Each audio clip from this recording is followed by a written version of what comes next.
Welcome occultists to a new video. These stories may be triggering or graphic for some due to the subject matter. If you are new to the channel, make sure to like and subscribe for more content. If you've ever traveled to Miami, then you know it is a city full of surprises. Let's begin.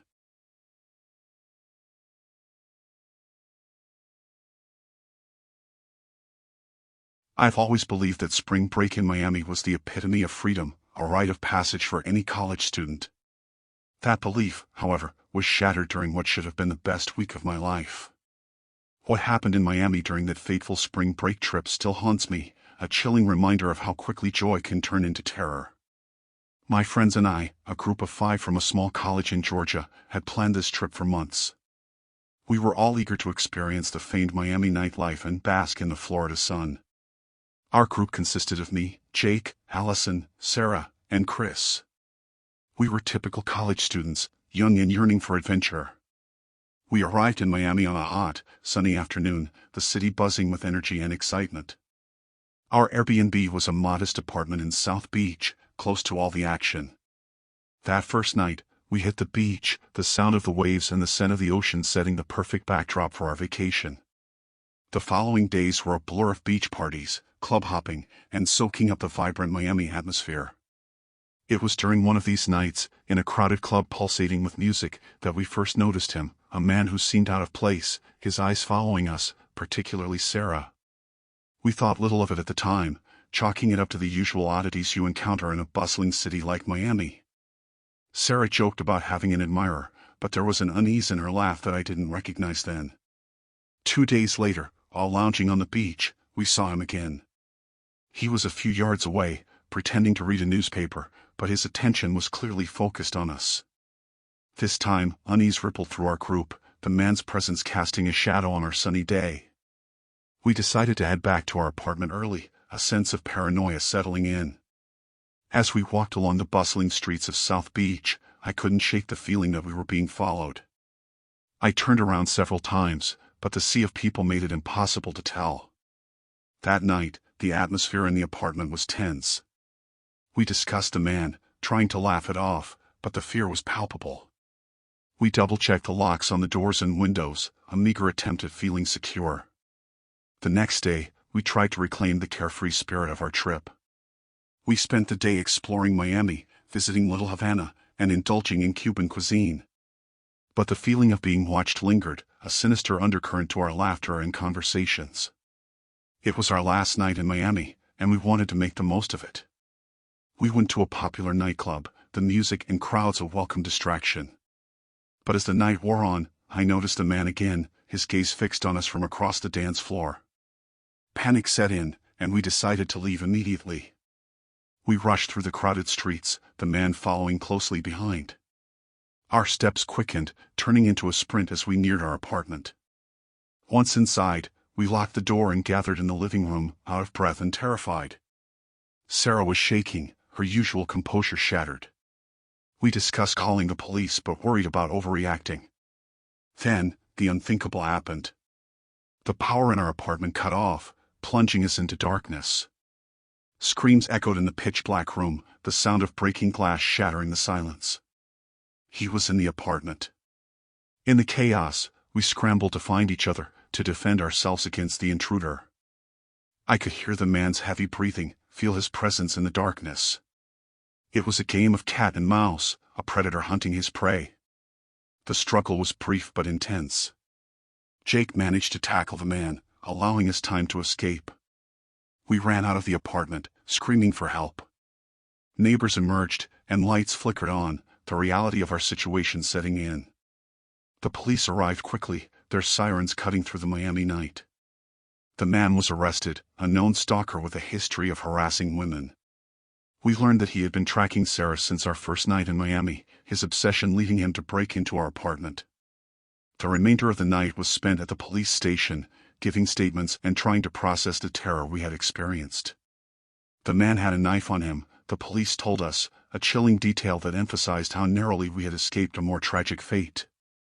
We left Miami the next day, the city's allure replaced by a sense of dread and disbelief. Our spring break adventure had turned into a horrifying ordeal, a story of survival against a deranged stalker. Back at college, we tried to move on, but the shadows of that night in Miami lingered. Sarah withdrew, the trauma too much for her to bear. We all dealt with the aftermath in our own way, the experience bonding us in a way we never expected. The man was eventually convicted, but the sense of security we once took for granted was forever lost. Miami, once a symbol of fun and freedom, now represented a darker side of life, a reminder that danger can lurk in the most unexpected places. Our spring break trip was supposed to be a time of joy and making memories. Instead, it became a tale of survival, a stark lesson in the fragility of safety and the reality of evil in the world.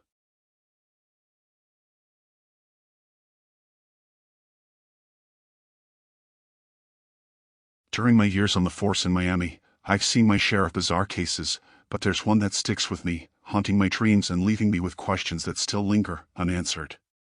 Now retired, I often find myself sitting on my porch, sifting through the memories of those law enforcement days, but one in particular always rises to the surface, a night that challenged my understanding of reality.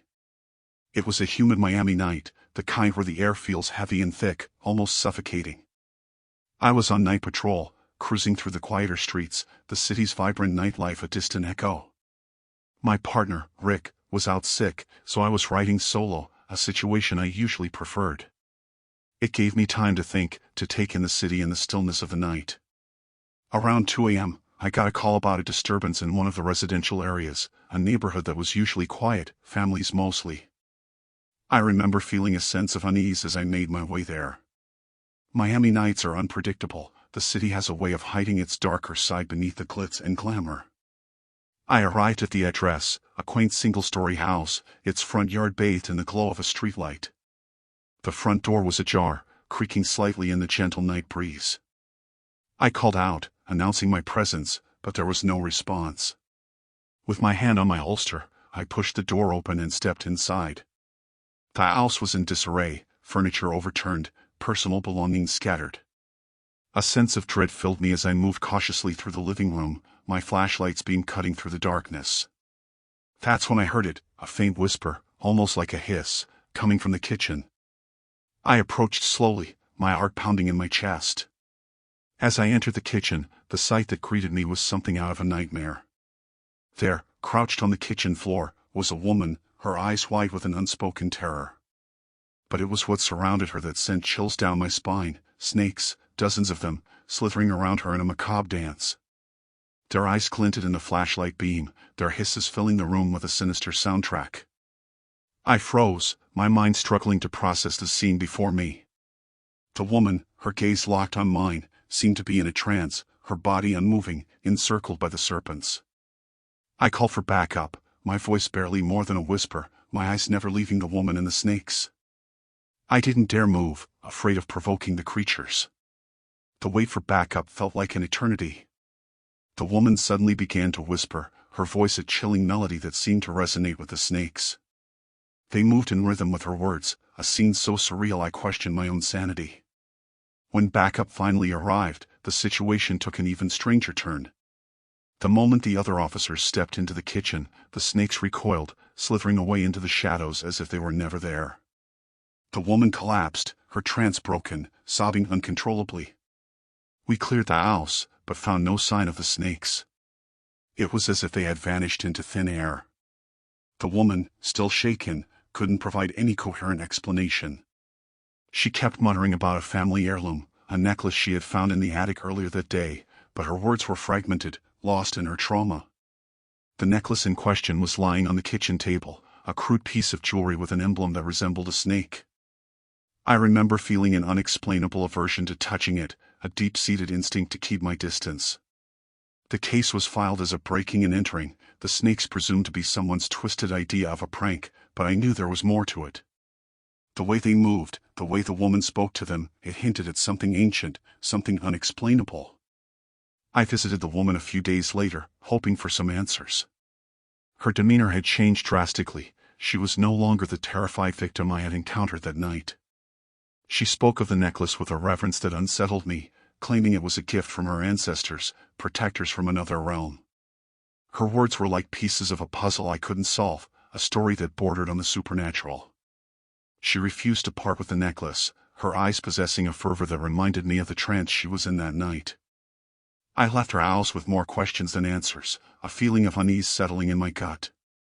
The incident was eventually forgotten, buried under the myriad of cases that a Miami cop encounters, but it never left me. Now retired, I often think about that night, about the woman and the snakes.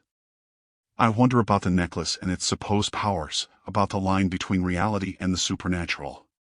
Miami is a city of many faces, some hidden in the shadows, only revealing themselves in the stillness of the night. That night changed me, made me question the things I always took for granted. I never found the answers I was looking for, but perhaps some mysteries are better left unsolved, some secrets buried in the depths of the unknown.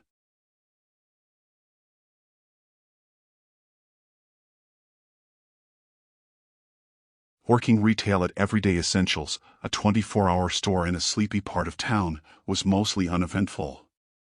But there was one night, a closing shift, that etched itself permanently into my memory, a night where the mundane turned into the macabre. It was a Thursday evening, and a storm was brewing outside. The forecast predicted severe thunderstorms, but that was typical for this time of the year. I was scheduled to close, something I'd done countless times before. The store was quiet, save for the occasional customer grabbing last-minute essentials. Around 11 p.m., the storm hit with full force. Rain battered the windows, and thunder rumbled like a giant's belly. The store's lights flickered ominously but held steady. I was alone, my coworker having called in sick, and the eerie atmosphere was starting to get to me. I busied myself with restocking shelves and cleaning to keep the creeping unease at bay. That's when I heard it, a soft, almost inaudible whimper, coming from aisle 7. Thinking it was a customer or a stray animal that had found its way in, I walked towards the sound, my footsteps echoing in the otherwise silent store. As I turned into the aisle, a chill ran down my spine. The shelves were in disarray, products strewn across the floor. At the end of the aisle stood a figure, cloaked in darkness, its back to me. "Sir, we're closing soon," I called out, my voice quivering slightly. The figure didn't respond, remaining still as a statue. Uneasiness turned into fear. I reached for my phone, intending to call the police, when the lights in the store flickered and went out, plunging us into darkness. The backup generator kicked in a moment later, bathing the store in a dim, eerie light. The figure was gone. I stood there, frozen, trying to process what had just happened. Heart pounding, I decided to check the store's back exit, ensuring it was secure. As I made my way to the back, I heard the sound again, that soft, whimpering cry. It was coming from the storage room. Cautiously, I opened the door, the light from the hallway spilling into the dark room. There, in the corner, was the figure, hunched over something on the ground. My breath caught in my throat as I realized what it was, a person, or what was left of one. The body was mangled, torn apart in a way that seemed inhuman. Blood pooled around it, a stark contrast against the gray concrete floor. The figure turned towards me, its face hidden by a hood. Its eyes, however, were visible, glowing a faint, sickly yellow. I stumbled backward, horror gripping me. The figure moved towards me, its movements jerky and unnatural. I turned and ran, my only thought to get out of that store. The storm outside raged on, the wind howling like a chorus of the damned. I made it to the front, slamming into the doors, only to find them locked. In my panic, I hadn't realized that I had automatically locked them for the night. I fumbled with the keys, my hands shaking uncontrollably. Behind me, I could hear the figure approaching, its ragged breaths a whisper in the dark. The keys clattered to the floor, and I scrambled to pick them up. With a desperate effort, I unlocked the door and burst outside, the rain hitting me like 1,000 icy needles. I didn't look back, didn't stop to see if the figure was following me. I just ran, through the storm, through the night, until I reached the safety of my car. I called the police, my voice barely a whisper, my mind struggling to form coherent sentences. They arrived quickly, their flashing lights piercing the dark. What they found in the store haunts me to this day. The body in the storage room was real, a drifter known to frequent the area. The cause of death was undetermined, but the savagery of it was undeniable. There was no sign of the figure, no trace that it had ever been there. The police took my statement, their skepticism evident. They chalked it up to the storm, to an overactive imagination, but I know what I saw. I quit my job the next day, unable to step foot in that store again. The image of the figure and the mangled body plagued my dreams, turning my nights into a tapestry of terror. The store was closed for a while, the incident a dark mark on its history. It eventually reopened, but the whispers remained, stories of a ghostly figure haunting the aisles, a remnant of that horrific night. As for me, I moved on, found a new job, a new city to call home. But the memory of that night, of the figure in the dark, never left me. It's a reminder of the fragility of our reality, of the darkness that can lurk in the most ordinary of places.